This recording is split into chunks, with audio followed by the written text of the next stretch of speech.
मधुपुर गांव में विष्णु अपनी पत्नी माधवी और बेटी जानवी के साथ रहता था। वह ईमानदार और मेहनती किसान था। एक दिन वह अपने घर में बैठा हुआ था। माधवी, इस बार भी हमारी फसल पूरी तरह से खराब हो गई। अब हम क्या करेंगे? जमींदार ने साफ कह दिया है, अगर इस बार पैसे नहीं दिए तो घर छीन लेगा। मैं सोच सोच कर डर रहा हूँ कि आगे हमारा क्या होगा। सब समझ रही हूँ, पर अब हमारे पास कुछ भी नहीं बचा। और सच कहूँ तो मेरे दिल में डर बैठ गया है कि वह इस बार हमें बख्शेगा नहीं। तभी बाहर से आवाज आती है, अरे ओ विष्णु, घर के अंदर छिपकर क्या करेगा? चल बाहर निकल, बहुत हो गया तुम्हारा नाटक। अब हम क्या करें? लगता है जमींदार का आदमी आ गया हमसे घर खाली करवाने के लिए। तभी हरिया अंदर आ जाता है। तुम सबको सुनाई नहीं दे रहा है क्या? अब जल्दी से घर खाली करो। अरे रहम करो हम पर, मेरा तबीयत ठीक नहीं रहती है और मेरी जवान बेटी है। अगर आप हमें ऐसे निकाल दोगे तो हम सड़क पर आ जाएंगे। भगवान के लिए सोचो, हम कहाँ जाएंगे? अब और दिन नहीं मिलेंगे। जमींदार ने साफ कहा है कि आज ही घर खाली कराना है। चल चुपचाप उठ और अपने परिवार को लेकर बाहर निकल जा, वरना अंजाम अच्छा नहीं होगा। हाँ। इतना कहकर हरिया जबरदस्ती विष्णु, माधवी और जानवी को घर से बाहर कर देते हैं। ये आप लोग क्या कर रहे हैं? हम कहाँ जाएंगे? किसके दर पर भटकेंगे? अब जो कहना है जमींदार साहब से कहना, हमारा काम हो गया। फिर हरिया चला जाता है। हे भगवान, अब मैं अपने परिवार को कहाँ ले जाऊं? मेरा जीना बोझ बन गया है। मैंने कोशिश की पर सब व्यर्थ हो गया। पिताजी, हिम्मत मत हारिए, हम तीनों साथ हैं तो रास्ता खुद निकल आएगा। बस आप कमजोर मत पड़िए, मैं आपको कुछ भी होने नहीं दूंगी। तभी अचानक विष्णु का शरीर डगमगाता है और वो जमीन पर गिर पड़ते हैं। पिताजी, पिताजी, क्या हुआ आपको? माँ देखो ना, पिताजी उठ नहीं रहे हैं। बेटी, तुम्हारे पिताजी की सांस फूल रही है। लगता है इन्हें बड़ा दौरा पड़ा है। जल्दी से किसी को बुला लो, वरना देर हो जाएगी। मैं अभी वैद्य जी के पास जाती हूँ, मैं जरूर मदद करेंगी। फिर जानवी दौड़कर वैद्य के घर पहुँचती है। वैद्य जी, कृपया करके मेरे पिताजी की हालत बहुत खराब है, आप चलकर देख लीजिए, नहीं तो वे मर जाएंगे। जानवी, मैंने कई बार तुम्हारे परिवार का इलाज किया है, पर आज तक तुम्हारे पिता ने मेरे पैसे नहीं चुकाए। अरे मेरा भी परिवार है, मेरी भी जिम्मेवारियां हैं। जब तक पुराना हिसाब साफ नहीं होगा, मैं अब औषधि नहीं दूंगा। वैद्य जी, आप इंसानियत पर दया कीजिए। मेरे पिताजी की जान निकल रही है। पैसे बाद में दे दूंगी, लेकिन अभी तो इन्हें बचा लीजिए। भगवान के लिए इन पर दया कर दीजिए। मैं समझता हूँ तुम्हारा दुख, पर बिना हिसाब चुकाए अब कुछ नहीं कर सकता। और तुम जानती हो कि जमींदार के डर से कोई और वैद्य भी तुम्हारे परिवार का इलाज नहीं करेगा। अब जाओ। हे भगवान, कैसी लाचार बेटी हूँ मैं। माँ बाप की जान बचाने के लिए भी कुछ नहीं कर पा रही। मैं कहाँ से लाऊं पैसे? किससे मांगू मदद? एक काम करती हूँ, मैं मालती काकी के पास जाती हूँ। शायद वो मुझे कोई दाम दे दे या पैसे थोड़े उधार दे दे, ताकि पिताजी के लिए औषधि ला सकूं। फिर जानवी मालती के घर पहुँचती है। मालती काकी, मालती काकी। क्या हुआ जानवी, इतना शोर क्यों मचा रही है? काकी, मेरे पिताजी की तबीयत बहुत खराब है। जमींदार के आदमियों ने हमें घर से बाहर निकाल दिया। ऊपर से पिताजी को धक्का भी दे दिया, जिससे उनकी सांसें और बिगड़ गई हैं।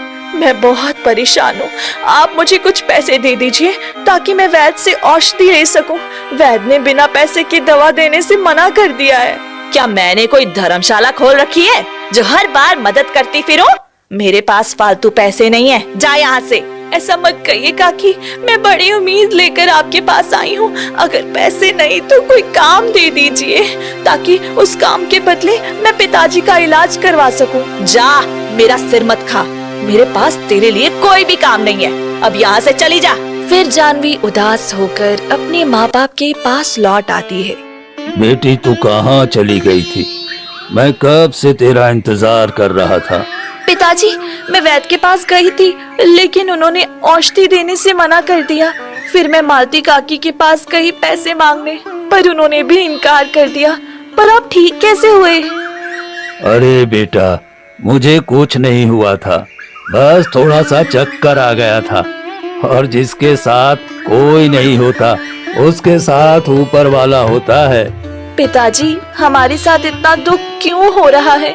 क्यों हम हर जगह ठुकरा दिए जाते हैं?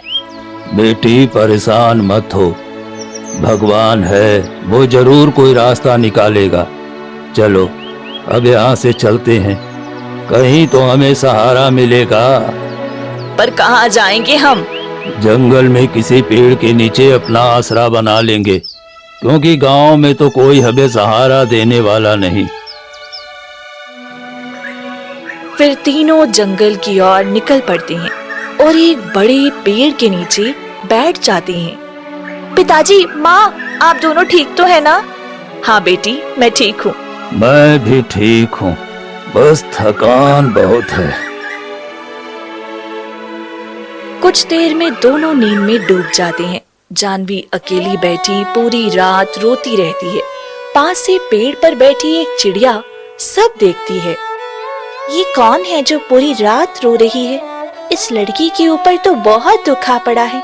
मुझे इसकी मदद करनी चाहिए, पर कैसे करूं?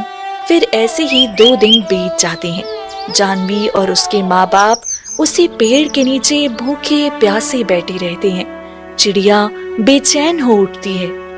नहीं, अब बहुत हो गया, मुझे इनकी मदद करनी ही होगी। इतना कहकर चिड़िया उड़कर जानवी के पास आती है। तुम क्यों रो रही हो? मैं तुम्हें 2 दिनों से देख रही हूँ, तुम लगातार रो रही हो। क्या तकलीफ है, मुझे बताओ, शायद मैं तुम्हारी मदद कर सकूं। अरे तुम तो चिड़िया हो, बोल कैसे रही हो? मैं एक जादुई चिड़िया हूँ। मैं सिर्फ नेक दिल और दुखी इंसान से ही बात कर सकती हूँ। तुम्हारा दर्द देखकर ही मैं तुम्हारे पास आई हूँ। पर तुम चिड़िया होकर मेरी क्या मदद कर सकती हो? जाओ यहाँ से, तुम कुछ नहीं कर सकती। अगर तुम मुझे कुछ नहीं बताओगी तो भी कोई बात नहीं, लेकिन तुम्हारी आंखें सब कह रही हैं। मैं तुम्हें यूँ रोते हुए नहीं देख सकती। मैं तुम्हारी मदद जरूर करूँगी। फिर चिड़िया उड़कर जंगल में जाती है और एक गाय गौरी के पास रुकती है। गौरी बहन, मैं बहुत उम्मीद लेकर तुम्हारे पास आई हूँ। हाँ चिड़िया बहन, कहो क्या बात है, क्यों इतनी व्याकुल हो? 2 दिनों से एक लड़की और उसके बीमार माँ बाप जंगल में बैठे हैं, भूखे प्यासे बेसहारा। उनकी हालत देखकर मेरा दिल रो रहा है। मैं चाहती हूँ उनकी मदद करूँ, पर अकेली कुछ नहीं कर सकती। ये काम सिर्फ तुम कर सकती हो। ठीक है बहन, अगर मेरी मदद से किसी का भला होता है तो मैं जरूर चलूंगी। मुझे वहाँ ले चलो। फिर चिड़िया गौरी को लेकर जानवी के पास आती है। अरे तुम ये गाय कहाँ से ले आई? ये किसकी है? इस गाय का मालिक मर गया था, तब से ये जंगल में भटक रही है। मैंने सोचा इसे तुम्हारे पास ले आऊं, इससे तुम्हें भी सहारा मिलेगा और इसे भी घर। ये दूध बहुत देती है, अगर तुम अपने पास रख लोगी तो तुम्हारे माँ बाप को दूध मिलेगा और इसे भी समय पर खाना। क्या सचमुच तुमने मेरे लिए इतना सब कर दिया? मुझे यकीन नहीं हो रहा। मैं तुम्हारे उपकार कभी नहीं भूलूंगी। जानवी, मैं तुम्हें और तुम्हारे माँ बाप को दुख में नहीं देख सकती थी। अब ये गाय तुम्हारे लिए वरदान साबित होगी। बेटा, एक चिड़िया ने हमारे लिए इतना अच्छा सोचा है, हमें इसका बहुत बहुत शुक्रगुजार होना चाहिए। हाँ बेटा, आज से ये गाय हमारी है और हम दोनों इसका अच्छे से ध्यान रखेंगे। अचानक गौरी बोल पड़ती है। जानवी, मेरा नाम गौरी है और मुझे बहुत जोरों की भूख लगी है। मुझे अभी घास चाहिए। क्या तुम बोल सकती हो? ये कैसे हो सकता है? हाँ, ये भी बोल सकती है। हम जानवरों की बातें सिर्फ नेक दिल इंसान ही समझ सकता है। अभी तुम हमें समझ पा रही हो, लेकिन जानवी, अगर इसे खाना नहीं मिलेगा तो ये कमजोर हो जाएगी। दूध तभी मिलेगा जब ये ठीक से खाएगी। पर मैं कैसे इसे अभी खाना खिलाने जाऊं? मेरे पिताजी और माँ बीमार हैं। मैं उन्हें अकेले छोड़कर कैसे जाऊं? बेटा, अगर इसे भूख लगी है तो इसे घास जरूर खिला दो, तभी तो ये हमें दूध दे पाएगी। नहीं तो ऐसे भूखी रहेगी तो ये हमारी मदद कैसे कर पाएगी बेटा।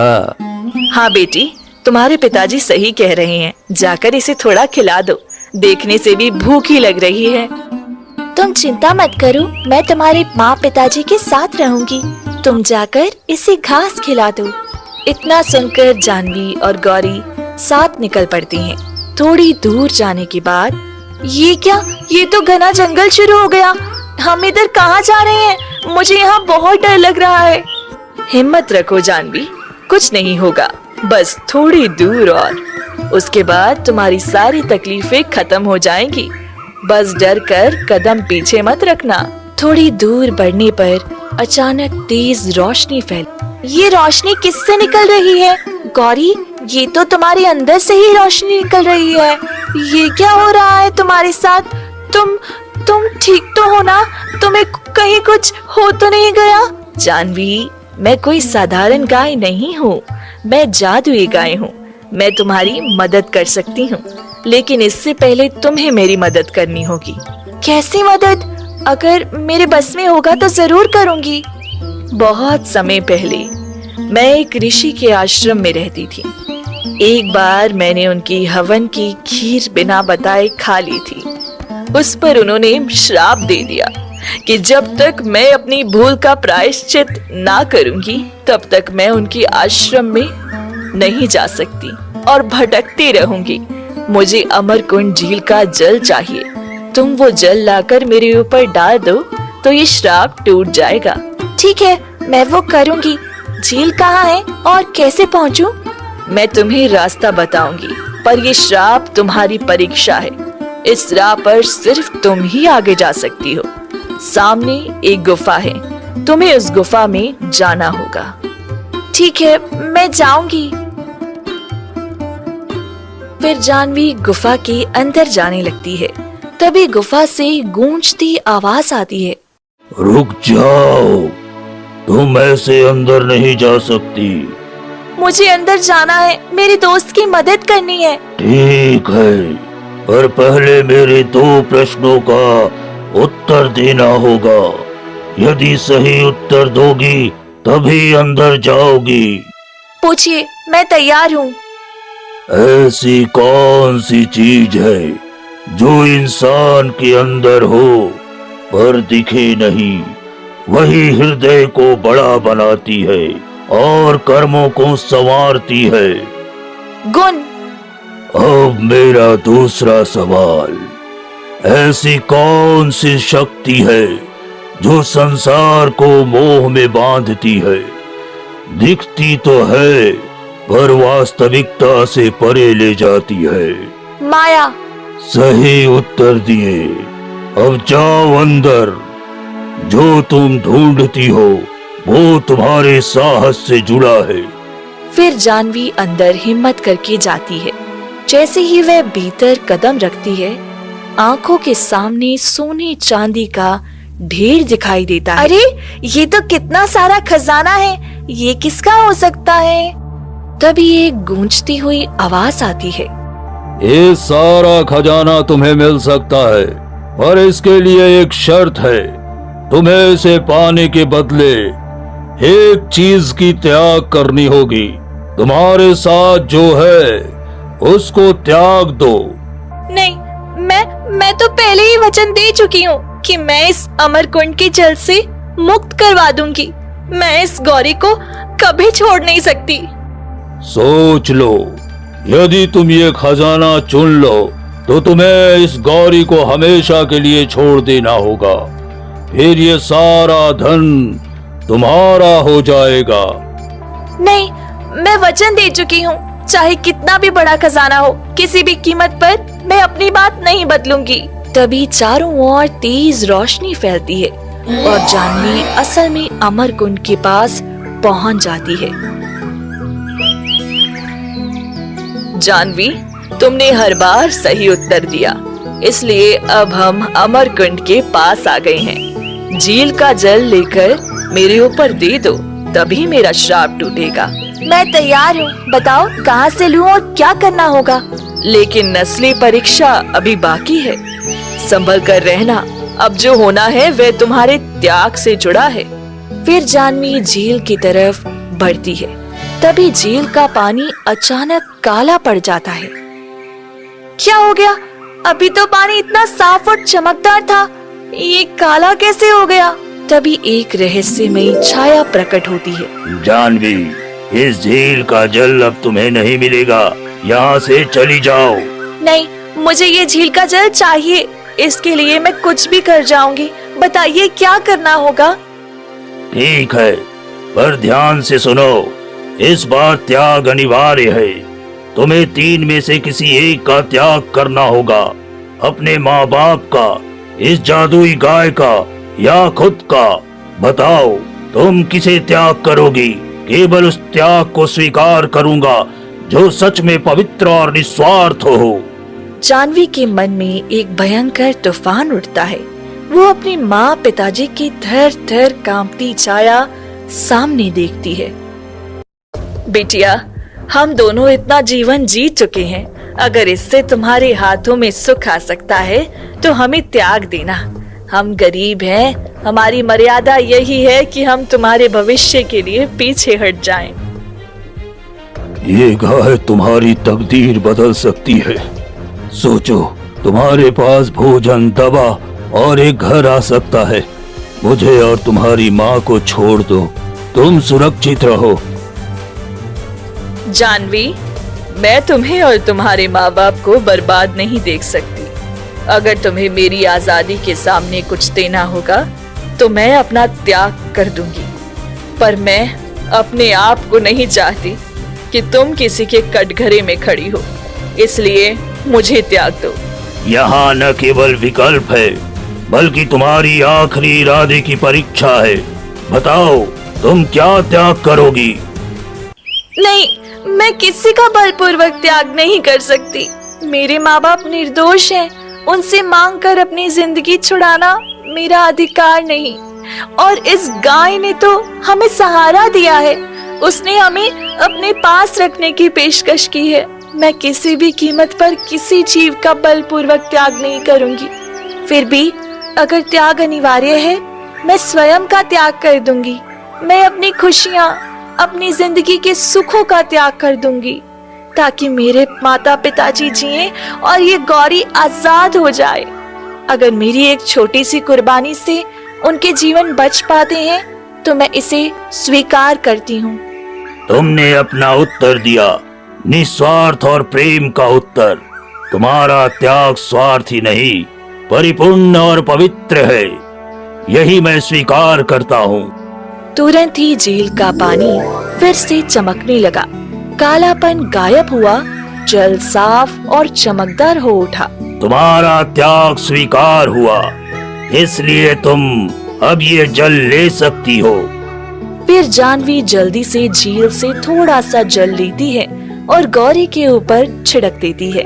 तभी एक हल्की चमक फैलती है और गौरी की सांसों में नई ताजगी आ जाती है। जानवी, तुमने वो कर दिखाया जो शायद किसी ने सोचा भी नहीं था। ये अमृत जल मेरे ऊपर गिरते ही मेरा बंधन टूट गया, मेरी आत्मा हल्की हो गई। तुम्हारे इस त्याग ने मुझे आजाद कर दिया। ये तो मेरा धर्म था, तुमने हमें बचाया, तुम्हें आजाद कराना मेरा फर्ज था। मैं खुश हूँ कि तुम्हारी आंखों में अब चैन है। मैं तुम्हारी मदद करना चाहती हूँ, पर मेरे पास शब्द कम है कि कैसे शुक्र अदा करूं। चलो मेरे पीछे, मैं तुम्हें बताती हूँ कि तुम्हारे भाग्य में और क्या लिखा है। गौरी धीरे धीरे चल देती है। जानवी उसके पीछे चल पड़ती है। कुछ दूरी पर गौरी रुकती है और अपने पैरों से मिट्टी खोदने लगती है। यहाँ जो कुछ भी निकलेगा वो तुम्हारा होगा।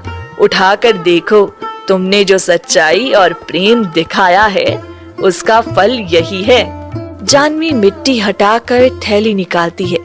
थैली खोलते ही भीतर सुनहरे सिक्कों का ढेर चमकता है। इतने सारे सोने के सिक्के, ये सब ये किसका है? मैं कैसे स्वीकार करूं?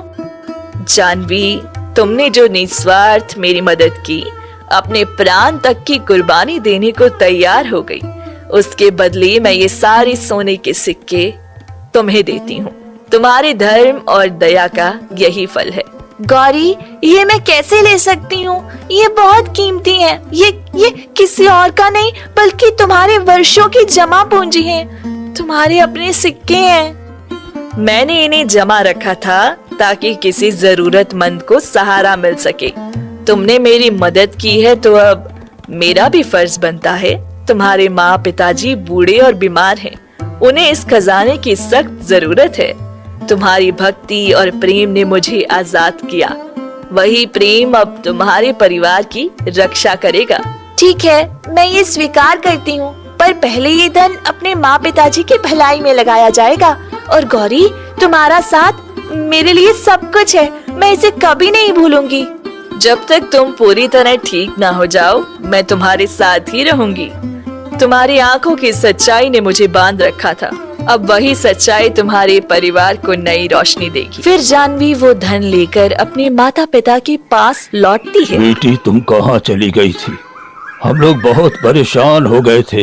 जो घास चराने में इतना समय लग जाता है, और ये गौरी कुछ बदली बदली सी लग रही है देखने में। ये देखो, हमें इतना सारा धन मिला है।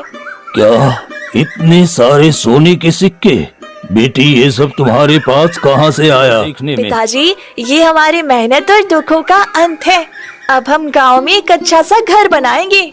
अब तुम सबको कभी तकलीफ नहीं होगी। खुशी खुशी रहना। मैं भी जा रही हूँ। मेरे बच्चे मेरा इंतजार कर रही होंगे। चिड़िया बहन, तुम्हारा बहुत बहुत धन्यवाद। तुम्हारी वजह से पिताजी ठीक हैं और तुमने मेरी बहुत मदद की है। ये तो मेरा काम था। तुम्हारा दुख मुझसे देखा नहीं गया, इसलिए अब तुम दोनों का दुख खत्म हो गया है। और गौरी बहन, अब तो तुम भी इसके साथ घर जा रही हो ना? हाँ, मेरा थोड़ा सा काम बचा है, बस वे पूरा कर लूं, फिर मैं भी आ जाऊंगी। तुम सब अपना ध्यान रखना, मैं अब चलती हूँ। फिर सभी गांव लौट आते हैं और कुछ ही दिनों बाद जानवी अपने माँ पिता को लेकर घर आती है और नया सुंदर घर बनवाती है, जिसे देखकर गांव में ये खबर फैल जाती है। अरे, ये लोग तो कुछ दिन पहले मुझसे पैसे मांगने आए थे और आज इतनी जल्दी जमीन खरीदकर पक्का घर बना लिया। जरूर खजाना हाथ लगा है, इसका पता लगाना ही पड़ेगा। फिर मालती जानवी के पास जाती है। अरे जानवी, कौन सा खजाना तुझे हाथ लग गया? पहले तो मेरे पास पैसे मांगने आई थी और अब देखो इतनी जल्दी घर बना लिया, पिताजी माँ का इलाज भी करा दिया। बताओ तो सही, कौन सा खजाना तेरे हाथ लगा है? कुछ खास नहीं, हमारे दादाओं ने ही थोड़ा सा खजाना छोड़ रखा था, वही हमें मिल गया और उससे हमारी जिंदगी सुधर गई। झूठ मत बोल जानवी, मैं जानती हूँ तेरे पास असल में क्या आया होगा। मैं इसका पता लगा कर रहूंगी। इतना कहकर मालती गुस्से में चली जाती है। इन लालचियों के मुंह क्यों लगती है बेटा? जो लालची होते हैं उनके मन में हमेशा लालच ही उभरता है। वहीं दूसरी तरफ हरिया भी देख लेता है। अरे, कहाँ से इतनी दौलत आ गई इसके पास? इतना पक्का घर भी बना लिया, ये कैसे संभव है? मुझे मालिक को बताना चाहिए। ये तो जैसे चमत्कार हो गया है, सर्दी में धूप की तरह। फिर हरिया जमींदार के घर जाता है। मालिक, मालिक, गजब हो गया। वो जो नहीं होना चाहिए था वही हो गया। अरे क्या हो गया हरिया? इतना हल्ला क्यों कर रहा है? हा? शांति से बोल। मालिक, वो विष्णु और उसकी बेटी जानवी अब फिर गांव में लौट आई है और उन्होंने अपनी खातिर जमीन खरीदी और एक सुंदर पक्का का घर बना लिया है। क्या? ये कैसे संभव हुआ? कहां से इसके पास इतना धन आ गया? मालिक सुनिए तो, उसके दरवाजे पर एक सुनहरा चमकता हुआ गाय भी बंधा दिखा हमको। मुझे लगता है वो कोई साधारण गाय नहीं है, शायद उसी की वजह से इसके पास ये दौलत आई है। अगर वही गाय है तो हमें वो चाहिए। आज रात हम चुपके से जाकर उसे चुरा लाएंगे और तब पता चलेगा कि असल में क्या राज है। ठीक है मालिक, आज रात ही चलते हैं, हम भी चलेंगे। फिर रात होते ही जमींदार हरिया गौरी को चोरी करने के इरादे से जैसे ही घर के आसपास चुपके से आते हैं और गौरी को पकड़ने की कोशिश करते हैं, अचानक चारों ओर तेज प्रकाश फैल जाता है। ये रोशनी क्या है? इस गाय के अंदर से रोशनी कैसे निकल रही है? ये साधारण नहीं लग रही। मालिक, कहीं जादू टोना तो नहीं है? यहाँ से भाग चलिए, कुछ ठीक नहीं लग रहा। तुम लोभी लोगों ने निर्दोषों का दर्द नहीं समझा। तुम्हारी बुराइयों की सजा अब मिलेगी। एक भयानक रोशनी फूटती है और उसी रोशनी के साथ जमींदार के शरीर पर जलन से उठने लगती है। उसके सीने, बाहों पर सूखे दर्दनाक घाव उभर आते हैं। अरे, मेरे सर में ये घाव कैसे हुए? मेरे शरीर में आग सी क्यों लग रही है? ये तुम्हारे किए का फल है। तुमने निर्दोषों की जमीन छीनी। अब जब तक तुम्हारा दिल सच्चा और पवित्र ना होगा, ये घाव तुम्हारे तन पर रहेंगे। मालिक भागो, कुछ ठीक नहीं है। हम यहाँ नहीं टिक सकते। जो कुछ भी हुआ ये ठीक नहीं है। फिर दोनों डर के मारे भाग जाते हैं। इसी बीच जानवी बाहर आती है और देखकर चौंक कर बोलती है, ये क्या हुआ? किसने मेरी गौरी को छूने की कोशिश की? तुम ठीक हो ना गौरी? जानवी, मैं तुम्हारी मदद करके खुश हूँ, पर अब मुझे यहाँ से चले जाना चाहिए। गांव में कुछ लोग मेरी बातों से शक कर सकते हैं। तुम्हारे ऊपर असर पड़ सकता है। गौरी, आप कहाँ जाएंगी? हमें आपकी बहुत जरूरत है। आप हमारे साथ ही रहिए। नहीं जानवी, मैं समझती हूँ हमारी दोस्ती सच्ची है, पर तुम्हारी सुरक्षा मेरे लिए पहले है। जब भी तुम्हें मेरी याद आए, चिड़िया के पास जाकर कहना, मैं जरूर लौट आऊंगी। ठीक है गौरी, आपका साथ और आशीर्वाद हमारे साथ रहेगा। आप अपना ध्यान रखना। फिर ऐसे ही 2 दिन बीत जाते हैं। मालिक, ये क्या हो रहा है? मेरे शरीर में ये जलन और ये घाव ठीक नहीं हो रहे हैं। दर्द भी बढ़ता जा रहा है। हरिया कुछ समझ में नहीं आ रहा है। लगता है जैसे हमारे किए की सजा मिल रही हो। मुझे ये सब सहन नहीं हो रहा है। हमें किसी से मदद मांगनी चाहिए। मालिक, शायद हमें जानवी के पास जाना चाहिए। वो जो कुछ जानती है, शायद वो हमारा कुछ कर सके। जमींदार जानवी के पास आता है। जानवी, मेरी बहुत बड़ी समस्या है। मेरे पूरे शरीर में ये घाव और जलन लगी है। मैंने तुम्हारी गाय को चुराने की कोशिश की थी और तब से यही हाल है। मदद करो, मुझे ठीक कर दो। आपने जो किया उसका फल मिला है, पर मेरा दिल कहता है कि दया भी करनी चाहिए। मैं आपकी मदद करूंगी, पर पहले आपको सच्चे दिल से अपने किए का पश्चाताप करना होगा। मैं वादा करता हूँ, मैं अब से किसी गरीब के साथ ऐसा अत्याचार नहीं करूँगा। कृपया करके मेरी मदद कर दो। ठीक है, ये गाय का गोबर वही जादुई प्रभाव रखता है। तुम इसे लगाओ, फिर ठीक हो जाओगे। गोबर से? क्या वो सच में ठीक कर देगा? हाँ, पर याद रखिए, गोबर केवल उपचार है। असली दवा तुम्हारे नए कर्म और सच्चाई है। जमींदार और हरिया अपने घाव पर गोबर लगाते हैं। ये कैसे मेरे सारे घाव धीरे धीरे ठीक हो रहे हैं? अब दर्द नहीं रह गया। मालिक, ये कोई चमत्कार है और शायद ये हमारी भूल का फल था। जानवी, मैं तुमसे वादा करता हूँ, आज के बाद मैं किसी कमजोर का उत्पीड़न नहीं करूँगा। मैं अपने किए का हमेशा प्रायश्चित करूँगा।